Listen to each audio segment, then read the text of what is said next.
नमस्कार मंडळी. तर कशा आहात सर्व? तर आज मी बनवणार आहे व्हेज आणि नॉनव्हेज असा दोघी मिक्स पुलाव, म्हणजेच यखनी पुलाव. तर यखनी पुलाव बनवण्यासाठी मी इथे कुकर ठेवून घेतला आहे आणि मार्केटमधून अर्धा किलो चिकन आणून त्याला चांगलं स्वच्छ धुवून ठेवलं आहे. त्याला मॅरिनेट करत ठेवलं आहे. तोपर्यंत आता इकडे मी तडका देते. तर पुलाव बनवण्यासाठी मी नॉर्मली आपलं याच्यामध्ये तेल टाकून घेणार आहे कुकरमध्ये. तेल टाकून झाल्यानंतर त्यामध्ये आपण नॉर्मली जी फोडणी देतो ती फोडणी देऊन घ्यायची आहे जिऱ्याची. आणि त्यानंतर मी त्यामध्ये टाकण्यासाठी हिरव्या मिरच्या 2 ते 3 हिरव्या मिरच्या लांब लांब कापून घेतल्या. त्या पण मी चांगल्या कडकडून फ्राय करून घेणार आहे. हिरवी मिरची चांगली फ्राय होण्यासाठी मी थोडंसं मीठ टाकून घेणार आहे, म्हणजेच मिरचीचा ओलावा कमी होईल. आणि मिरची फ्राय झाल्यानंतर यामध्ये मी जो कांदा कापला आहे तो टाकून घेणार आहे आणि कांदा चांगला सोनेरी कलर होईस्तोवर त्याला मी फ्राय करून घेणार आहे. म्हणजेच आपली बिर्याणीची जी चव आहे ती अजून आपल्याला चांगली लागेल. तर कांदे चांगले फ्राय झाल्यानंतर यामध्ये आपले घरगुती मसाले टाकून घ्यायचे आहेत. तर त्यामध्ये मी आधी हळद टाकून घेतली आहे, त्यानंतर घरगुती लाल मिरची टाकून घेतली आहे जी घरीच बनवलेली असते. आणि थोडासा त्यामध्ये मसाला पण टाकून घेणार आहे.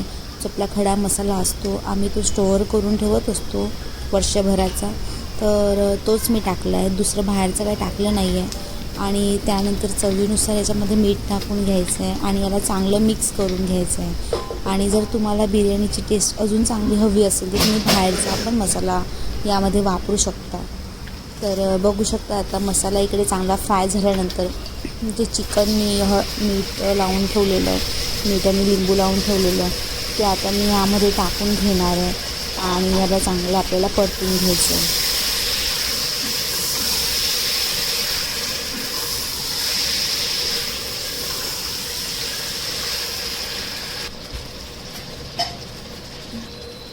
तर बघू शकता इथे आता चिकन मसाल्यामध्येच पूर्ण एकजीव झाल्यानंतर मी इकडे 1 टमाटा लांब लांब चिरून घेतलेला तो पण आता यामध्ये टाकून देणार आहे आणि त्याला पूर्ण आपल्याला प्रॉपर मिक्स करून घ्यायचं आहे, म्हणजेच टमाटा पण त्यामध्ये पूर्ण मिक्स होईल.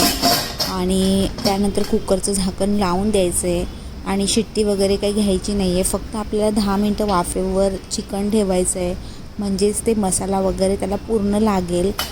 जेणेकरून आपलं चिकन जास्त शिजणार नाही, म्हणून फक्त त्याला 10 मिनटं वाफ घ्यायची आहे आणि त्यानंतर झाकण ओपन करायचं आहे. तर 10 मिनटानंतर बघू शकता आपलं चिकन किती चांगलं एकजीव झालं आहे आणि हलकंसं शिजलं आहे. त्यानंतर यामध्ये 2 ते 3 बटाटे कापून मी टाकून देणार आहे. बटाटे पण जरा जाडसरच ठेवायचे, म्हणजे ते चिकनच्या पीससोबत लागतील आपल्याला आणि चांगले लागतील.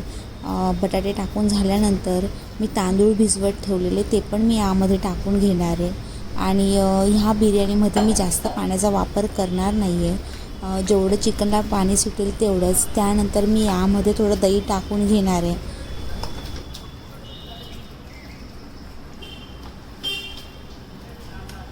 तांदूळ टाकून झाल्यानंतर त्याला पूर्ण आपल्याला एकजीव करून घ्यायचं आहे, म्हणजेच आपले चिकनचे पीस आणि तांदूळ पूर्ण मोकळे होतील. आणि त्यानंतर मी यामध्ये दही टाकून घेणार आहे.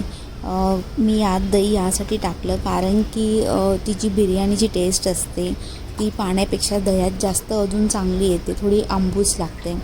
तर त्यासाठी शक्यतो यामध्ये पाणी न वापरता दह्याचा वापर केला तर बिर्याणीला टेस्ट अजून चांगली येते.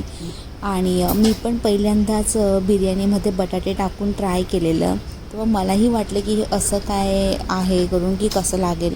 पण खरं सांगू तर बनवल्यानंतर आमच्या घरात ही बिर्याणी सगळ्यांनाच आवडते. आणि नॉर्मली मी जेव्हा बिर्याणी बनवते तर त्यामध्ये बटाटा टाकल्याशिवाय राहतच नाही. तर पूर्ण टाकून झाल्यानंतर मी यामध्ये थोडीशी आपली कोथिंबीर वरून टाकून देणार आहे आणि कोथिंबीर पण आपल्याला पूर्ण मिक्स करून घ्यायची आहे. बघू शकता तुम्ही यामध्ये मी पाणी एकदम कमीच वापरलं आहे.